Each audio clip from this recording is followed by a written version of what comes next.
안녕하세요. 저는 여러분들의 사회탐구 코치 미스터 추입니다. 여러분들, 오늘은 여러분들하고 공식 조직, 비공식 조직, 자발적 교사체에 대해서 한번 알아보도록 하겠습니다. 여러분들, 공식 조직은 여러분들 전에 배웠던 공식적 사회화 기관하고는 절대 헷갈리면 안 되십니다. 공식적 사회화 기관은 뭐라고 했습니까? 그렇죠. 교육기관이라고 했죠. 근데 공식 조직은 이제 교육기관이 아니라 한마디로 이야기를 하면 업무하는 조직입니다. 업무하는 조직. 그래서 업무하는 조직이라고 여러분들이 알아두시면 되겠고, 그러니까 사회 조직인데, 공식 조직은 사회 조직인데 2차적 관계가 엄격하게 나타난다라고 할 수 있죠. 2차적 관계는 뭡니까? 업무상 관계, 딱딱한 관계, 수단적 관계, 이런 게 되겠죠. 그래서 공식적 관계라고도 하죠. 그래서 여러분들 회사는 공식 일을 하는 곳이니까 공식 조직이죠. 근데 회사는 교육기관이 아니죠. 그러니까 공식적 사회화 기관은 아닙니다. 그래서 이 공식 조직은 일을 하고 어떤 목표가 있어서 업무를 하는 곳이다 보니까 그 조직에서는 인간성보다는 사람의 업무를 가지고 사람을 평가하는 그런 경향이 있습니다. 그래서 예를 들면 자동차 영업사원이 있어. 무슨 대리점 자동차 영업사원이야. 근데 A라는 사람은 악마야, 악마. 성격이. 근데 차를 월 100대씩 팔아. 근데 B라는 사람은 인간성이 너무 착하고 너무 좋고 그래서 천사야. 그런데 그분은 차를 한 달에 한 대밖에 못 팔아. 그러면은 누가 더 좋은 사람입니까? 공식 조직에서는 누구를 더 높게 평가해? 그렇죠. 차를 많이 파는 그런 사람을 더 좋아하겠죠. 성격은 안 좋아도 일을 잘하는 사람을 좋아한단 말이야. 그래서 이 공식 조직은 어떤 체계적인 그런 네트워크를 갖고 그 조직을 갖고 효율적으로 목표를 달성하려고 만든 거니까 효율적 목표 달성이 굉장히 용이하다라는 장점이 있습니다. 단점으로는 뭐가 되겠죠? 단점으로는 일을 하다 보니까 일만을 이제 추구하고 그러다 보면 인간 소외가 나타날 수가 있고, 그리고 스트레스를 굉장히 많이 받죠. 어떤 회사나 어떤 조직에서 일을 하다 보면 그럴 수 있다라는 겁니다. 그래서 그런 특징이 있습니다. 자, 그런데 그 다음에 이제 여러분들이 알아두셔야 될 거, 비공식 조직. 비공식 조직 역시 비공식이라고 하는 말이 들어간다고 해가지고 비공식적 사회화 기관하고 절대 헷갈리면 안 되겠습니다. 흔히들 얘기해서 사회문화는 말장난이다 이런 이야기들을 하는데, 여러분들 사회문화는 말장난이 아니라 여러분들이 개념을 정확하게 모르는 거예요. 그래서 이런 대표적인 거 말이 비슷하고 해가지고 이제 국어 풀듯이 이제 풀려고 하는데, 그렇게 하시면 안 되고 어떤 개념이 나올 때마다 개념을 명확하게 해 주셔야 됩니다. 그래서 이제 비공식 조직은 여러분들 공식 조직 내부에 한마디로 표현하면 이렇게 표현하면 됩니다. 그러니까 공식 조직은 업무하는 조직이라고 했죠? 한마디로 표현하면 비공식 조직은 공식 조직 내부에서 놀려고 만든 조직이다. 이렇게 이해하면 굉장히 쉽습니다. 그러니까 공식 조직 멤버들이 일만 하면 피곤하니까 공식 조직 안에 놀려고 만든 동아리 동호회, 이런 게 대표적인 게 될 수가 있겠죠. 그래서 이제 예를 들면 땡땡 고등학교 선생님들이 맨날 일만 하고 수업만 하고 그러면 짜증나니까 낚시 좋아하는 선생님들끼리 모여가지고 낚시 동아리를 만들었어. 땡땡 고등학교 낚시 동아리, 낚시 동호회. 이거는 공식 조직 멤버들이 만든 비공식 조직의 대표적인 사례가 될 수 있겠죠. 현대자동차 회사에서 회사원들이 일만 하면 너무 따분하고 재미가 없으니까 공차는 거 좋아하는 사람들이 모여가지고 현대자동차 축구 동아리, 축구 동호회 이런 거 만들면 이게 바로 대표적인 비공식 조직이 되겠죠. 이 비공식 조직은 이 동아리다 보니까 사람들끼리 굉장히 친밀하겠죠. 그래서 여러분들 이 비공식 조직은 1차 집단적 성격을 갖는다라는 거야. 그래서 이 비공식 조직, 동아리 동호회가 그렇듯이 1차 집단이다, 2차 집단이다, 이렇게 딱딱 나눌 수가 없어. 근데 분명한 건 수능에서 1차 집단의 성격을 갖는다라는 표현이 굉장히 많이 나왔거든요. 모의고사 이런 데서. 그래서 이제 여러분들이 1차 집단적 성격을 갖는다. 이렇게만 이해를 하셔도 문제 푸는데 전혀 지장이 없겠습니다. 자, 그래서 동아리 동호회이기 때문에 여러분들 자발적 결사체라고 하거든요. 뒤에 가면 이야기할 거거든. 이 자발적 결사체의 대표적인 특징이 가입과 탈퇴가 자유롭다는 거야. 그래서 이 동아리 동호회도 자발적 결사체 중에 하나야. 가입과 탈퇴가 자유롭다. 장점은 공식 조직 업무에 도움을 줄 수 있겠죠. 맨날 일만 하고 뭐 업무만 하고 그러면 스트레스 많이 받잖아, 사람들이. 그러면 공도 차고 자기가 좋아하는 거를 회사 안에서 하면서 업무 효율성이 올라갈 수 있겠죠. 그래서 공식 조직 업무에 도움이 되고, 자기가 좋아하는 일을 하다 보면 요즘에 회사에서 아이디어, 생각 이런 게 중요하잖아. 그러니까 그런 거 하다 보면 더 아이디어가 잘 떠오르고 생각도 잘 떠오르고 그런 경험이 있죠. 그래서 오히려 공식 조직 업무에 도움을 줄 수 있다는 거죠. 단점은 뭡니까? 공과사에 혼동을 줄 수 있어. 뭐 예를 들면 우리 부장이 있는데 이 부장이 뭐 발리댄스 좋아하는 사람이야. 그래서 이 같은 동아리에 있는 그 자기 밑에 있는 부하 직원들은 잘해주고, 아니면은 자기랑 같은 동아리 아닌 사람한테는 잘 못해주고, 이거는 공과사를 혼동하는 거죠. 자기 동아리라고 해가지고 잘해주고 그러면 됩니까? 아니죠. 업무할 때는 공적으로 이렇게 해야 되잖아. 근데 사적인 감정이 개입될 수 있다는 거야. 그래서 뭐 회사 내 어떤 동아리 뭐 그런 것들, 지연, 같은 고향, 뭐 같은 대학, 같은 학교, 그 다음에 뭐 혈연, 뭐 이런 사람들이 모여가지고 어떤 동아리 동호회를 만든다면 이것은 공과사를 혼동하게 만드는 굉장히 안 좋은 조직의 굉장히 안 좋은 그런 케이스가 될 수 있다는 거예요. 비선 라인이라고 하죠.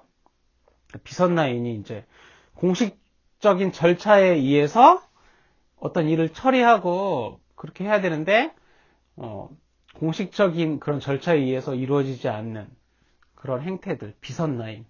그렇죠. 비선 라인이 설치면 나라도 망하고 회사도 망하겠죠. 그치? 그러면 우리 공식 조직하고 비공식 조직 살펴봤는데, 그러면은 한번 연습을 해볼까요? 자, 회사는 공식 조직이죠. 근데 회사 안에 사내 동호회는 공식 조직 멤버들이 놀려고 만들었으니까 비공식 조직 맞죠? 근데 여러분들 노동조합, 회사 내에 노동조합 있잖아. 이 노동조합은 그 노동자들이 자신들의 권리를 지키기 위해서 만든 그 단체죠? 이 노동조합은 일하는 곳이야? 아니면 노는 곳이야? 일하는 곳이죠. 그러니까 노동조합은 회사 내의 멤버들이 만들었지만 놀려고 만든 그런 조직이 아니기 때문에 이것은 공식 조직 내부에 있는 공식 조직이다라는 거죠. 자, 학교는 교육을 목적으로 만든 그런 단체죠. 그래서 공식 조직이죠. 그런데 이 학교 안에서 만들어진, 뭐 예를 들면 선생님들끼리 만든 업무를 하면은 뭐 힘드니까 놀려고 만든 교내 동아리는, 이거는 학교 안에서 공식 조직 멤버들이 놀려고 만든 그런 조직이기 때문에 비공식 조직이죠. 교내 동아리. 그 다음에 이제 학교의 학생회는, 여러분들 학교의 학생회는 노는 곳이야? 아니면 일하는 곳이야? 그렇죠. 일하는 곳이죠. 학교를 위해서 학생들이. 그러니까 이 학교의 학생회는 공식 조직 내부에 있는 공식 조직이다 라고 이해를 하셔야 되겠습니다. 어떻게 이해를 하셨나요? 자발적 결사체는 여러분들 이렇게 표현을 할 수가 있어. 피 같은 내 돈 회비로 내가면서 아까운 시간 쪼개가면서 누가 나오라고 강요한 적도 없는데 자기가 좋아서 참여한 그런 집단을 자발적 결사체라고 한다. 그러면 이해하기 쉬울 겁니다. 그래서 사회 조직 중에서 여러분들 가입과 탈퇴가 자유로우면 자발적 결사체라고 보셔도 상관없습니다. 가입과 탈퇴가 자유로우면 무조건 어떻다? 자발적 결사체다 라고 이해를 하셔도 됩니다. 가입과 탈퇴가 자유로우면 자발적 결사체, 자발적 결사체는 가입과 탈퇴가 자유로운 곳. 이거 한마디만 기억하셔도 이해를 하신 거야. 문제 푸는 데는 지장이 없습니다. 등장은 왜 자발적 결사체가 요새 많이 이렇게 나왔을까?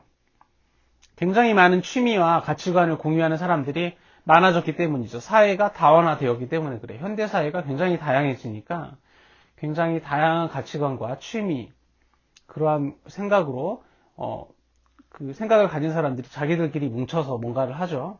그러다 보니까 자발적 결사체가 많아졌고, 이 자발적 결사체의 대표적인 종류가 세 가지가 있거든요.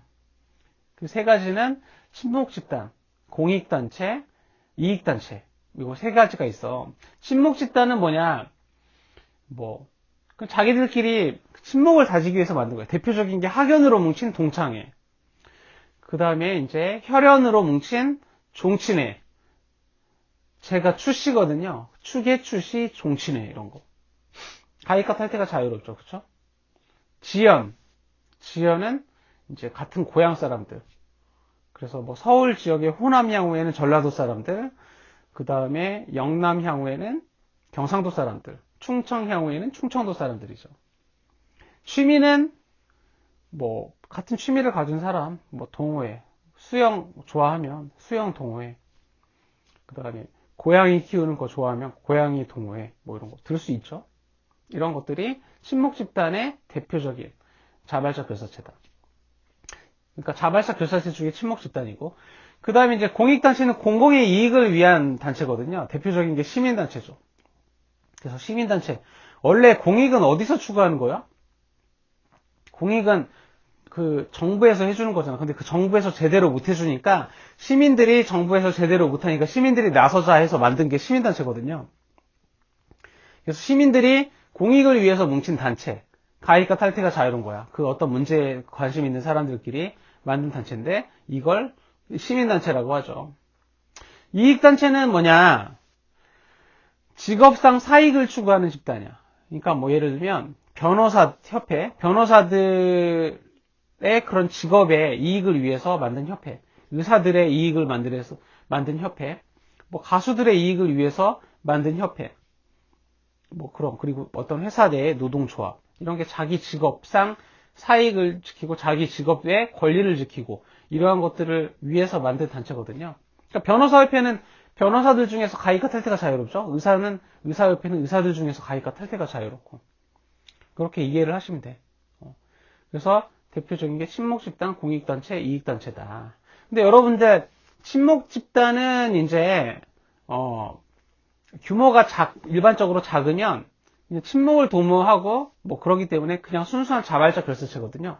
근데 이것이 규모가 굉장히 커져가지고 동창회가 굉장히 커져서 어떤 지역별로 있고 사무실도 있고 총무도 있고 그렇게 조직이 커지면 이것이 공식 조직이 될 수도 있어. 그러니까 공식 조직이 되면서 자발적 결사체도 될 수 있다라는 거죠. 그리고 시민단체는 당연히 공익이라고 하는 업무를 하기 때문에 자발적 결사체이면서 공식 조직이라고 할 수가 있고요. 이익단체도 업무를 하는 곳이죠. 그러니까 자발적 결사체이면서 공식 조직이라고 할 수가 있습니다. 그래서 뒤에 가면 선생님이 벤 다이어그램 엄청나게 큰 거 그걸로 해가지고 정리를 해줄 거거든요. 그래서 여러분들 정리를 하시기 바랍니다. 자, 그러면 여러분들 지금까지 배운 거 한번 여러 가지 기관, 조직 이런 거 있는데 한번 떠올려 볼까요? 한마디로 선생님이 요약을 해줄게요. 사회학 기관은 1차적 사회학 기관, 기본적인 거 배우는 곳, 갓도지. 2차적 사회학 기관은 갓도지 아닌 것, 전문적인 거 배우는 곳. 공식적 사회학 기관, 교육기관. 비공식적 사회학 기관, 교육기관 아닌 거. 사회 집단 세 가지 요소, 2인 이상 지속적인 상호작용, 소속감을 갖고 있어야 되죠. 사회조직은 사회 집단의 세 가지 요건에 명확한 경계, 뚜렷한 경계와 명확한 묵묵이 했어야 된다. 그 다음에 내 집단은 소속감이 있는 집단, 외 집단은 소속감이 없는 집단. 소속 집단은 소속되어 있는 집단, 현재 소속되어 있는 집단. 중거 집단은 내가 좋아하거나 싫어하는 집단. 그래서 판단의 기준이 되는 집단. 1차 집단은 갓도지, 대표적인 게 갓도지, 1차적 관계를 맺는 집단. 2차 집단은 갓도지 아닌 거, 2차적 관계를 맺는 집단. 공동사회는 안 만든 거 갓도지. 이익사회 인위적으로 만든 거, 갓도지 아닌 거. 공식 조직은 업무하는 조직, 비공식 조직은 공식 조직 멤버들이 놀려고 만든 조직. 자발적 결사체는 가입과 탈퇴가 자유로운 조직. 이익단체는 직업의 이익의 업무를 하면서 가입과 탈퇴가 자유로운 자발적 결사체이면서 공식 조직. 시민단체는 공익이라고 하는 업무를 하면서 가입과 탈퇴가 자유로운 공식 조직이면서 자발적 결사체. 친목단체는 자발적 결사체야. 순수한 작을 때는 순수한 자발적 결사체인데 이제 규모가 커지면 공식 조직도 될 수 있다라는 거죠. 이렇게 하면 굉장히 복잡해 보이는 듯한 걸 한마디로 이제 요약을 해줬고 이 한마디만 알아도 문제 푸는데 전혀 지장이 없습니다. 더 명료해. 그래서 이거 선생님이 지금 불러준 거 머릿속에 잘 넣어주시면 감사하겠습니다. 자, 규례요. 지금까지 배운 거 한번 정리해보죠. 자, 사회집단이 가장 큰 개념이었죠. 버스 승객. 버스 승객은 사회집단이 아니죠. 소속감이 없으니까. 그러니까 사회적 범주라고 그래. 그런 것들. 아줌마, 아저씨, 뭐 처녀, 총각 이런 거는 그냥 사회집단이 아니라 사회적 범주라고 하고요. 사회집단이라고 하는 거는 이제 세 가지 요건 갖춰야 된다고 했죠. 사회집단 안에 사회조직이 있어. 사회조직은 명확한 목표, 그 다음에 뚜렷한 경계. 그러니까 공식 조직도 될 수 있어. 사회조직이. 근데 사회조직이 이제 그 다음 큰 거고. 그 다음에 이제 공식 조직하고 자발적 결사체를 배웠죠. 그래서 이 사회조직은 여러분들, 인위적으로 만들었죠. 그러니까 이익사회가 될 수 있는 거야. 인위적으로 만들었으니까. 사회조직이면 다 이익사회야. 인위적으로 만든 것. 그리고 이 인위적으로 만든 이 사회집단은 어떤 목표를 갖고 있기 때문에 2차 집단이야. 2차 집단. 그러니까 관계가 딱딱하고 공식적인 관계. 그래서 이익사회하고 2차 집단은 개념은 틀리지만 분류되는 그런 집단은 조직은 똑같다라는 거 이해를 하세요. 근데 국가라고 하는 거는 여러분들, 국가라고 하는 거는 범위가 굉장히 크기 때문에 1, 2차로 나눌 수 없다라고 했죠? 국가는 인위적으로 만든 거기 때문에 이익사회인데 2차 집단이라고는 할 수 없다. 국가는 예외다. 알아두시고요. 공식 조직은 업무하는 곳이야. 업무하는 곳. 자발적 결사체는 가입과 탈퇴가 자유로운 곳이야. 근데 순수하게 업무만 하는 곳은 회사, 대학, 군대, 뭐 정부기관 이런 게 될 수 있어. 그러니까 공식 안자결 A에 속하는 거는 이제 순수하게 업무만 하는 곳이라고 할 수가 있겠죠. 자발적 결사체는 여러분들 순수하게 친목을 도모하는 거, 뭐 그런 게 대표적인데, 그러니까 안공식 자결 C에 해당되는 거겠죠. 근데 이것이 규모가 굉장히 커져가지고 뭐 어떤 지역마다 사무실이 있고 총무가 있고 생기면 이것이 체계화가 되면 공식 조직화 될 수 있다고 했습니다. 그래서 이제 이런 거. 그리고 이제 시민단체, 이익단체는 자발적 결사체이면서 업무가 있다고 그랬죠. 그 시민단체는 공익, 그 다음에 이익단체는 사익. 그래서 시민단체, 이익단체는 여러분들 공식 조직이면서 자발적 결사체라고 할 수가 있다. 여러분들 비공식 조직은 공식 조직 멤버들이 만들었지만 이 벤다이어그램 이 개념도에는 공식 조직 안에 들어가면 안 돼. 왜냐하면 그 안에 들어가면 공식 조직이 돼버리잖아. 그러니까 자발적 결사체, 순수한 자발적 결사체 이 안에 들어가야 된다라는 거 유념해 두세요. 그래서 비공식 조직은 공식 조직이 아니야. 공식 조직 멤버들이 만든 자발적 결사체야. 그래서 비공식 조직은 순수한 자발적 결사체로 봐야 됩니다. 자, 그러면 사회 조직에는 포함이 안 되고 사회 집단이라고만 할 수 있는 걸 이제 보면은 공동사회와 1차 집단이야. 공동사회하고 1차 집단의 대표적인 게 가, 또, 지가 대표적입니다. 물론 갓도지가 정확하게 들어맞지는 않아. 예외가 있을 수 있는데 이 갓도지만 알아도 이해를 해도 여러분들 문제 푸는데 전혀 지장이 없습니다. 그래서 이제 가족은 친족, 친족은 민족 커지면 그 다음에 또래 집단은 어렸을 때부터 자연스럽게 만난 어떤 집단에서 만난 게 아니라 자연스럽게 이렇게 놀았던 그런 또래 집단. 지역은 지역사회는 이제 촌락 공동체, 뭐 동네 사람들 뭐 그런 걸 이야기하는 거야. 그래서 이러한 이 갓도지는 공동사회이면서 1차 집단인데 이 공동사회하고 1차 집단은 사회 조직이 아닙니다. 왜냐하면 명확한 목표가 있다고 볼 수가 없기 때문에. 자, 그래서 이제 이 벤다이어그램을 통해서 한번 정리를 해봤고요.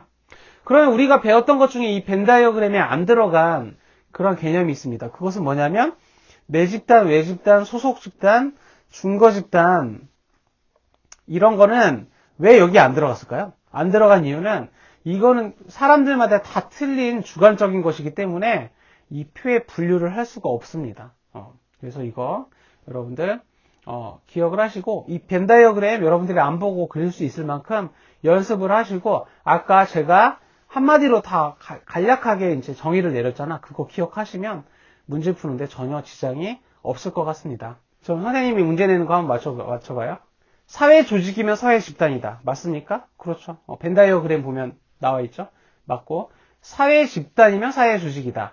갑도지. 그러니까 1차 집단 공동사회는 사회 집단이기만 하죠. 사회 조직이면 이익사회다. 사회 조직은 인위적으로 만들었으니까 이익사회라고 볼 수가 있습니다. 시민단체는 이익단체하고 전혀 다른 개념이야. 시민단체는 여러분들 공익을 추구하는 거, 이익단체는 사익을 추구하는 단체죠. 근데 뭐 공통점은 자발적 결사체이면서 업무를 하는 공식 조직이다라고 볼 수가 있겠네요. 시민단체는 이익사회이다.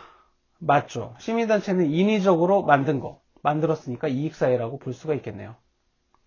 자, 규례요. 저는 오늘 여기까지 할 거고요. 끝까지 들어주셔서 감사합니다. 저는 여러분들의 사회탐구 코치의 미스터 츄였습니다.